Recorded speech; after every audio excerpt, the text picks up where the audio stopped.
河北廊坊市一位宝妈新打开一罐奶粉，发现里面有虫子。发现一个问题，就是看啰嗦，你看还活着呢。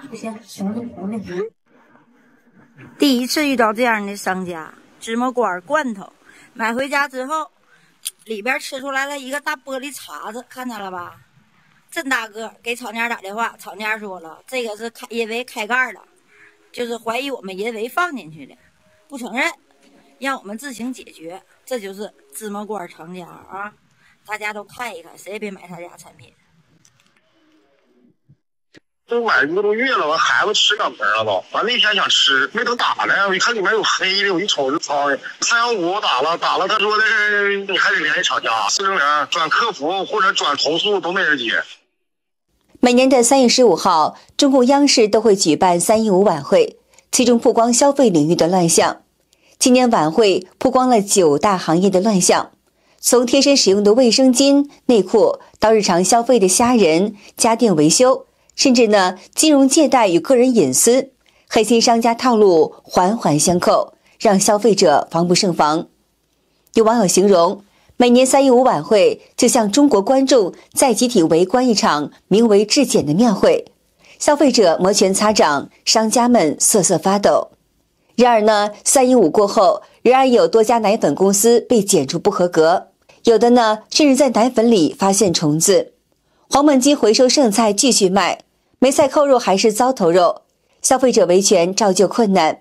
我们今天呢，就来聊一聊伪劣产品在中国泛滥的这个话题。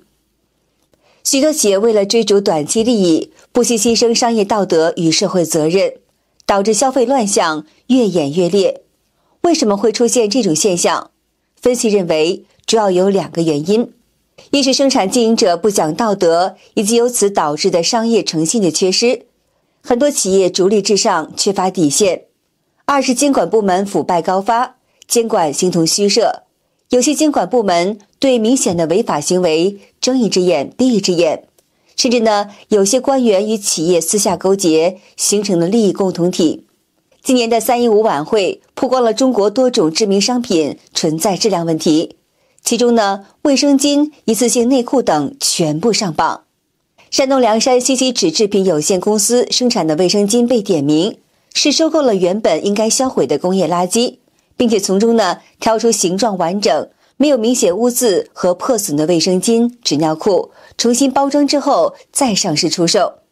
这种翻新的伪劣卫生巾、纸尿裤以1吨260块到1400元的价格收购，再以7、8千块1吨的价格重新出售。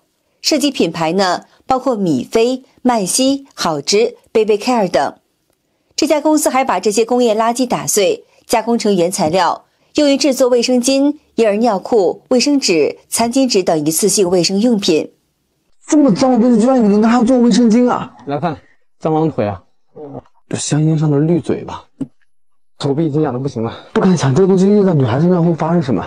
我们搞到1卡车黑心卫生巾的原料，这一车的成本居然只要2000块钱，而不法商家居然可以用它做出几十万片卫生巾。长期用这种有问题的卫生巾，像阴道炎啊、盆腔炎这种妇科疾病啊，它的概率还是非常高的。刘总介绍，这些货正是他成吨采购回来的纸尿裤、卫生巾的生产垃圾。除了打成整包的垃圾，还有很多卫生间、纸尿裤散落在地上，脏乱不堪。眼前的这些所谓货，其实就是国内多家正规卫生间生产企业的生产线上淘汰处理的不合格产品。方桌上堆满了经过初步分拣、同样规格的2等品婴儿拉拉裤。由于这些拉拉裤是被压缩打包后运来的，工人将拉拉裤使劲在桌子上敲打，来恢复其蓬松状态。敲打后的拉拉裤被装进模具，塞进新的包装袋中进行封口。记者注意到，这批婴儿拉拉裤分属2个不同的知名母婴用品品牌曼西和中义孕婴，但2次包装使用的包装袋上没有任何品牌厂址等信息。整个重新包装过程，工人都是徒手操作，根本不存在卫生消毒措施。早在几年前，中国生产的卫生巾、纸尿裤等出现质量问题就被媒体曝光，但官方的监管并没有起到多大效果。很多商家是这样的，为了盈利，把原材料成本给你打下来，把生产的地方根本是做不到无菌，在那个小铁棚里面啊，甚至在那个车库里面做出来的东西给到你们。我们就不要说一次性内裤，就是不是一次性内裤，你买回家都要洗一遍。你说一次性内裤它的核心在哪里？它卖的便宜，比如说9块9 3条，你告诉我它能用什么好原材料做给你？用棉的做给你，它要亏本，它肯定是用底的做给你啊。主料介质纤维的是一定不能穿的，因为它是塑料瓶做的。真的有太多的无良的商家用劣质的原材料，只管赚钱，不管你们的健康。中国黄桃罐头近年来因为疫情而成为消费者的抢手货，但是呢，近日一段黄桃罐头的加工视频引发了舆论的震惊。有记者到一家食品厂进行暗访，视频显示，在黄桃罐头生产线上，有些桃瓣上出现了密密麻麻的黑色虫子。在制作黄桃罐头时，原料筛选环节形同虚设。本应淘汰的虫蛀桃果，经氯化钠简单漂白以后，与合格桃子一起混入流水线。按照规定呢，黄桃罐头生产过程通常包括采摘、清洗、去皮、切块、杀菌等环节，并且呢，还要通过高温杀菌等方式消除微生物的污染。然而呢，涉事工厂不仅未将虫蛀的桃果淘汰，更加触目惊心的是，在破碎机内部，桃子残渣发酵产生的黑色菌丝与虫卵混合在一起，在35摄氏度车间环境里形成了共生系统。而这家工厂车间主任讲出的话更加令人胆寒。首先呢，通过调整糖水浓度，抑制幼虫活动，在杀菌程序当中，再刻意降低温度，保留部分活性虫体作为蛋白质补充。根据食品安全检测机构的最新报告显示，在随机抽检的12款低价黄桃罐头中，9款检出活体线虫，6款农药残留超标。另外呢，更大的风险来自于违规使用的添加剂。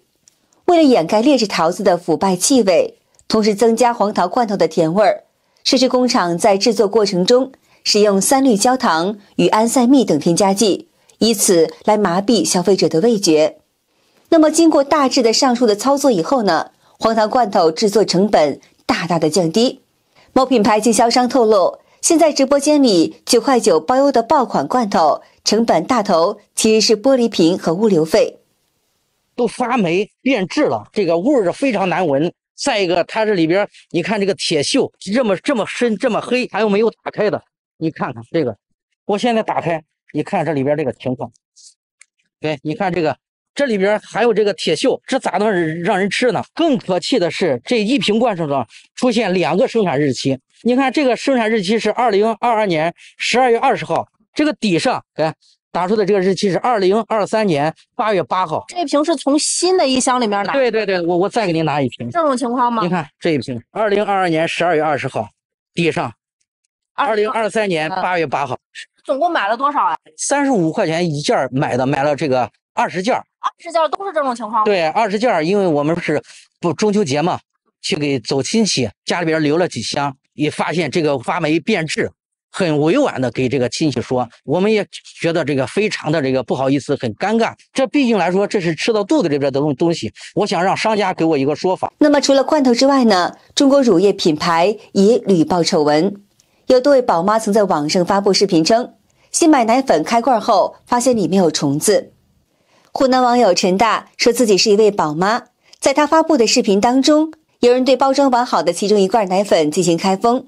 开封以后，奶粉里出现一个黑点儿，旁边人说真的有虫子呀。外包装显示奶粉品牌为爱他美卓萃。有大陆记者联系上这位宝妈，她称奶粉是在连锁母婴店购买的，官方核实过是正品，联系了就是赔2罐奶粉，还说没有问题，可以提供检测报告。广东一位宝妈发布相关图文称，也遇到了类似的情况。从她发布的相关购买记录来看，他收到网购平台下单的爱他美卓萃一段婴儿配方罐装奶粉，因为看到其他宝妈发现虫子的问题，所以开封时特别的注意，没想到偏偏遇到死虫子。他当天就向网购平台进行投诉，并向该平台上该品牌官方旗舰店进行了投诉。平台请求将商品退回，并且保证会解释，但最终回复说赔偿200块钱。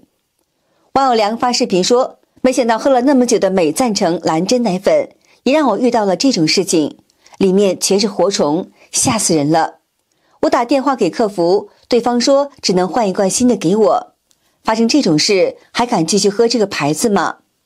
丧尽天良，喂猪的东西拿来加工成品牌奶粉进行网络销售，你所知道的各大平台都在销售，这可是奶粉啊！喝奶粉的都是什么人？刚出生不会说话的婴儿，处在生长发育的儿童，需要补充营养的孕妇和上了年纪的老人喝的。我已经不能用愤怒来表达我现在的情绪了，这就是他们所谓的俄罗斯进口脱奶粉，就是全脂奶粉和含乳食品剂量粉搅拌一下，贴上标签就可以了。这种全脂奶粉的使用对象是猪、牛、羊，是给畜生喝的呀。一个工厂没有营业执照，没有食品许可证，从业人员没有健康证。2024年对食品安全法突然挑衅，我再教大家一下，买奶粉千万不能贪小便宜，一定要在各大平台的官方旗舰店购买，价格差的很多的都不用想，肯定是假的。无论在线上买奶粉或者是线下买的越多越便宜，而且都是可以讲价的。